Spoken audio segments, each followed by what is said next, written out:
Hello and welcome to the fourth video of the Sheridan College online degree breadth elective course, Introduction to Medieval History. In today's video, as we move into the 8th and 9th century of the early Middle Ages, we shall see the great civilizations which inherited the Roman Empire expand, change, and come into conflict with one another. In Francia, we'll see how a fateful battle which defeated an invading Islamic force would ultimately allow for a new dynasty to arise, the Carolingians, under the great ruler Charlemagne, who was crowned emperor on Christmas Day, 800 CE, by the Pope in Rome. In the East, we'll see a religious revolution called Iconoclasm upend the Byzantine Empire and begin an East-West divide which still defines much of Christianity today. In the Islamic world, we'll see the Arabic Umayyad dynasty overthrown by the Abbasids, whose rule would mark Islam's ascent as a more diverse and multi-ethnic religion which would span the centuries. All that today in the fourth video of Introduction to Medieval History. The learning objectives for this lesson are: number 1, understand the rise of Charlemagne and the Carolingians. Number 2, describe the changes in Christianity, including the rise of the Papacy, the veneration of saints, and the Iconoclastic movement in the Byzantine Empire. And number 3, explain the importance of the Abbasid Revolution and the early divisions within Islam. In the spring of 711 CE, Umayyad forces under the leadership of Tariq ibn Ziyad crossed the narrow strait separating the continents of Africa and Europe and amassed at a place known today as the Rock of Gibraltar. As we saw in our last video, the incredible rise of Islam and the Arabic caliphates during the 6th and 7th centuries was nothing short of astounding. Within a century of the Prophet Muhammad's death, Islam had spread from its birthplace in Arabia across much of the old Roman Empire, including the Middle East and North Africa. Now, at the dawn of the 7th century, Tariq and his army of 7,000 men seemed poised to spread Islam to Europe too. The place where his army rested before moving into the Iberian Peninsula, which is modern-day Spain, bears his memory today. The name Gibraltar is the Spanish derivation of the Arabic Jabal Tariq, meaning Mountain of Tariq, the place where Islam first came to Europe. Over the next 7 years, Islamic armies would bring most of the Christian Visigothic kingdom under Muslim rule, adding it to the expanding empire of the Umayyad caliphates. However, as the territory of the Umayyads increased, it eventually brought them into conflict with another great civilization, the Franks. As we saw in our last video, in the aftermath of the fall of the Western Roman Empire, the Romano-Frankish leader Clovis would manage to unite the Frankish people across the former Roman province of Gaul and create the kingdom of Francia. His dynasty of long-haired kings became known as the Merovingians, the first kings of France. Legend had it that a king whose hair was cut could not rule. Indeed, a rival could be removed from the line of succession by having their hair forcibly cut. Tonsured, the practice of shaving the top of the head, was a symbolic step of becoming a monk. Many Merovingian princes were thus forced to live out their days as monks in monasteries, supplanted by a more ambitious brother who would become king. Over the centuries, however, Clovis's heirs, the Merovingian kings, had often struggled to maintain Frankish unity, and dynastic fighting was common. Increasingly, real power within the kingdom was held by the highest-ranking palace official under the king, a position known as the mayor of the palace. By the early 8th century, Merovingian kings became increasingly ceremonial positions, with the mayor of the palace ruling the kingdom instead. Indeed, it would be a particular mayor of the palace, Charles Martellus, who held power when an invading Umayyad force would put the Franks to the test. Martellus means hammer in the late Latin dialect, the ancestor of French spoken in the kingdom. And so it would be Charles the Hammer who would meet the Umayyads in a pivotal battle somewhere between where the modern French cities of Poitiers and Tours are today in 732 CE. Without exaggeration, this battle would alter the destiny of both Christianity and Islam forever.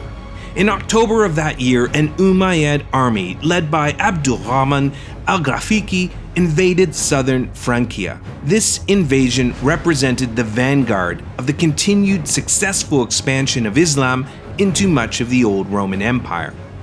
The Umayyads had every reason to expect that Europe would fall to them too. While the battle is described in later Christian and Muslim sources, most of the details are unclear.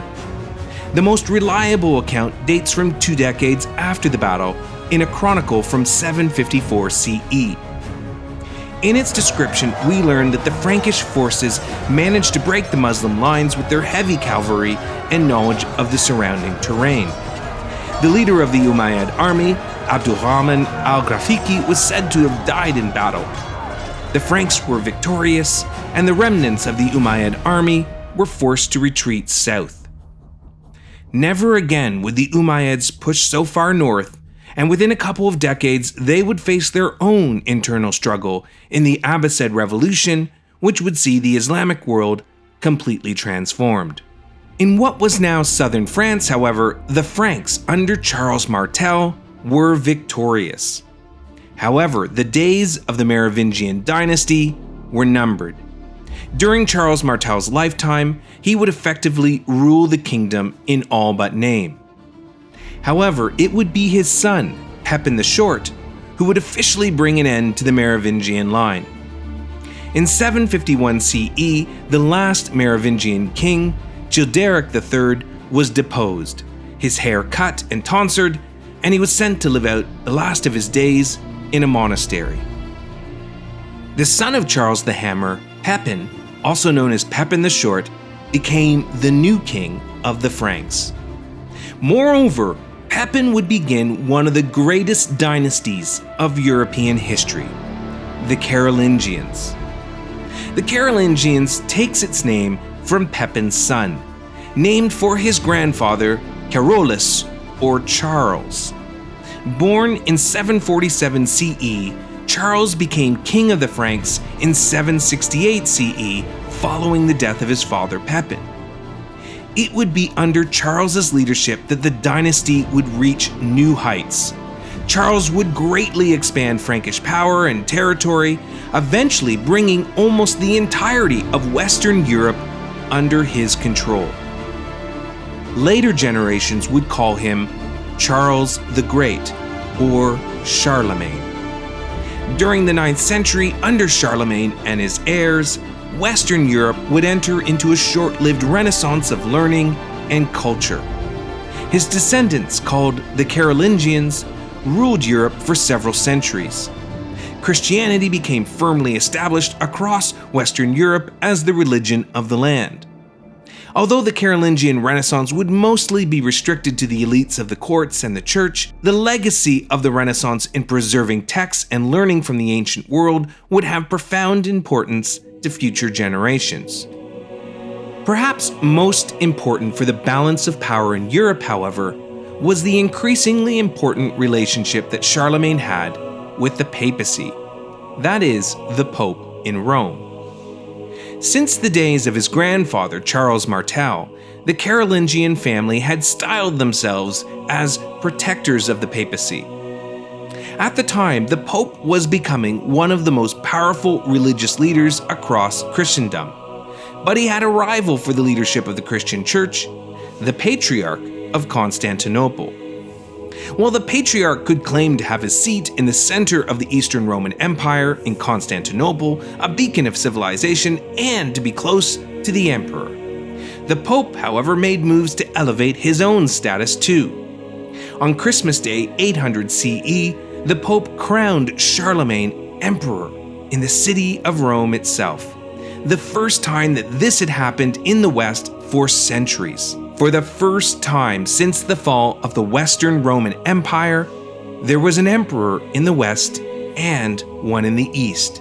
To understand the rise of the Papacy, we must examine how much the Christian Church had changed by the 9th century. The Christian Church during the time of Charlemagne had become increasingly complex and organized. On the front lines of the Christian Church were men and women who had dedicated their lives to solitude and prayer. Monks and nuns were responsible for much of the spread and success of Christianity as it moved into Europe, and Charlemagne became their patron. Monasteries became bastions of learning across the Frankish world, preserving texts from ancient times and becoming important focal points for the evangelization of the Frankish people. To live in a monastery was to live according to a rule. The Latin word for rule, regula, came to describe this branch of the church. They were called the regular clergy, monastic men and women who sought to live perfect lives in celibacy and prayer. One of the most important early Christian monks was Saint Benedict of Nursia. Born just after the fall of the Western Roman Empire, Benedict became the leader or abbot of an important monastery in Italy, Monte Cassino. There, he composed a set of rules for living the monastic life. The rule of Saint Benedict, or the Regula Sancti Benedicti, would become the foundation of monastic life throughout the Middle Ages for the next 1,000 years. The regular clergy distinguished themselves from the secular clergy, that is, those who walked in the world, from the Latin word for world, saeculum. The secular clergy included the local parish priest, but it also included the bishops. Everyone else, people who were simply Christian, were known as the laity, from the Greek word laikos, meaning of the people. On the secular side of the church, an outward organization began to become more formalized. Most cities had a single bishop who presided over the religious faithful or laity in it. Bishops had the authority to direct priests in their region, to spread the faith, and to conduct services. Originally, each bishop was equal to all the other bishops. However, over time, the Bishop of Rome began to claim that he was special. He claimed to be the successor of Peter, one of the original apostles of Jesus himself. After the death of Jesus, Peter had come to Rome to found the Christian church. He was considered by the faithful the first bishop of the Christian church. Over time, the bishops that followed him in the city of Rome began to be known by the Greek designation for father, Papa, or Pope. Thus, by the time of Charlemagne, the Bishop of Rome, or the Pope, claimed to be leader over the church as a whole. However, the Pope had a rival.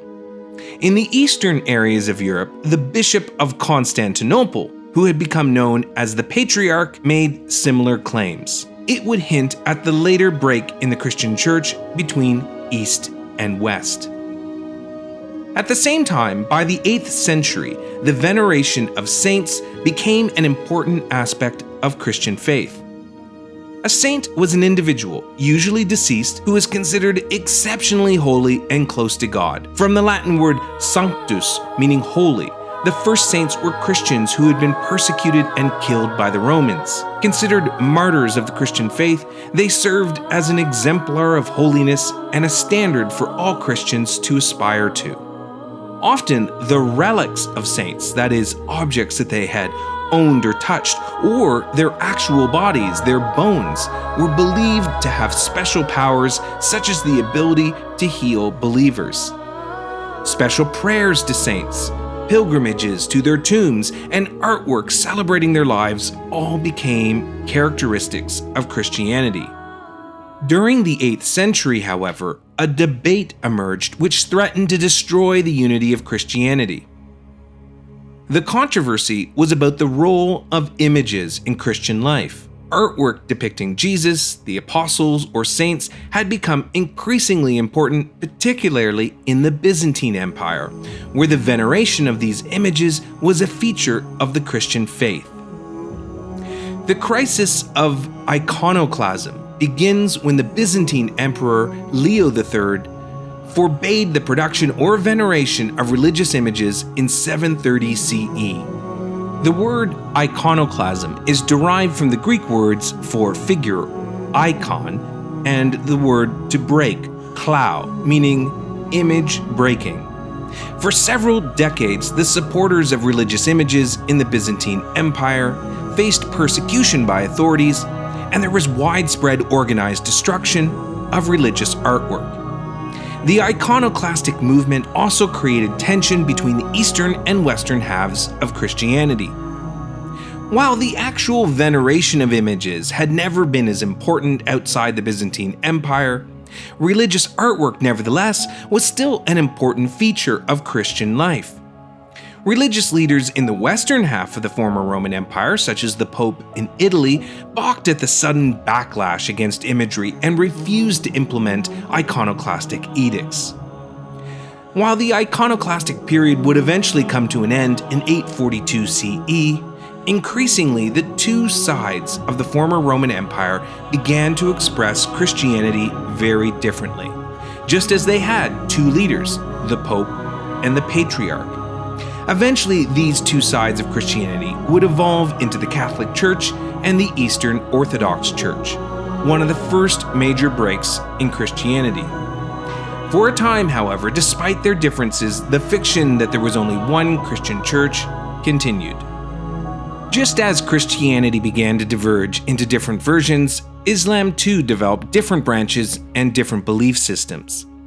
The fragmentation of Islam into rival versions began shortly after the death of the Prophet Muhammad in 632 CE. During Muhammad's lifetime, Islam had become firmly entrenched in Arabia. However, after his death, divisions appeared over who would succeed him as leader.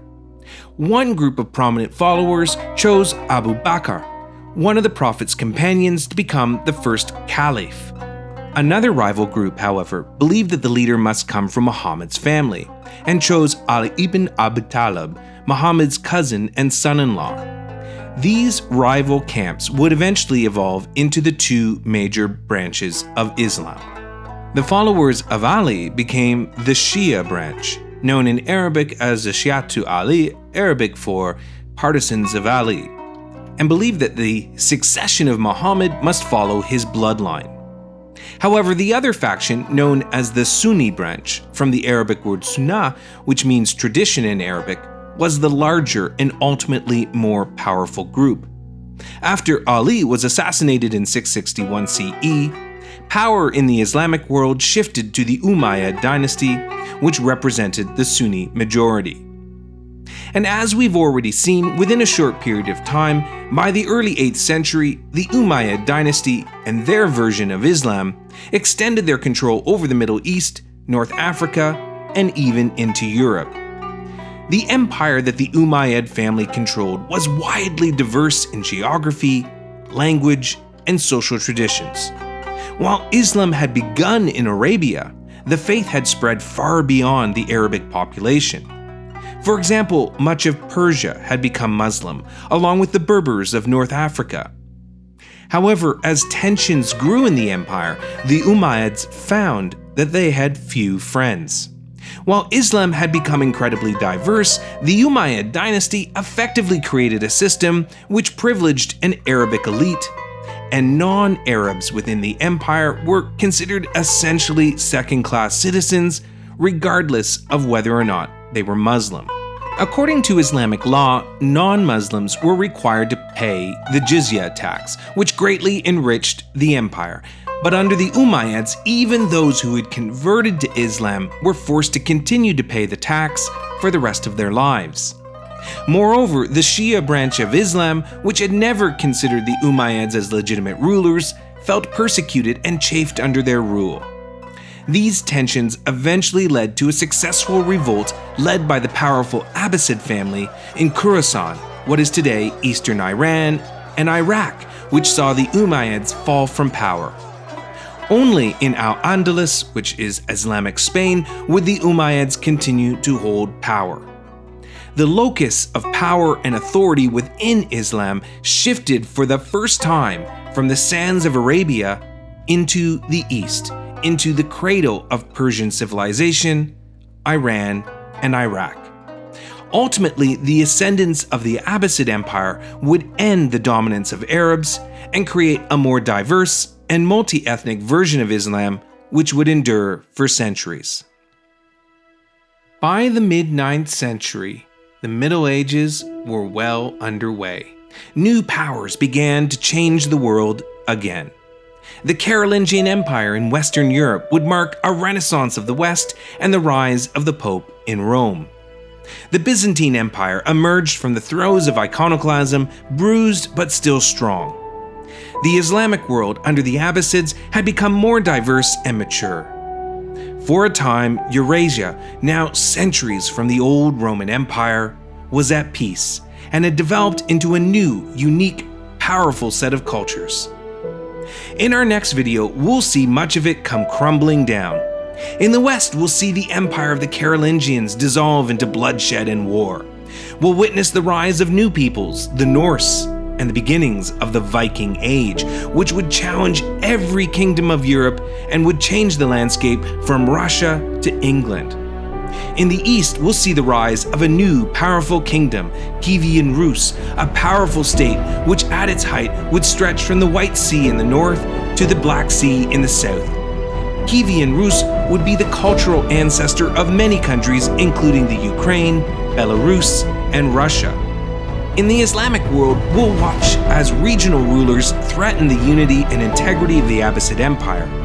And in Constantinople, we'll see the Byzantines reach new heights of artistic and cultural achievements and see the empire once again expand. All that next week on Introduction to Medieval History.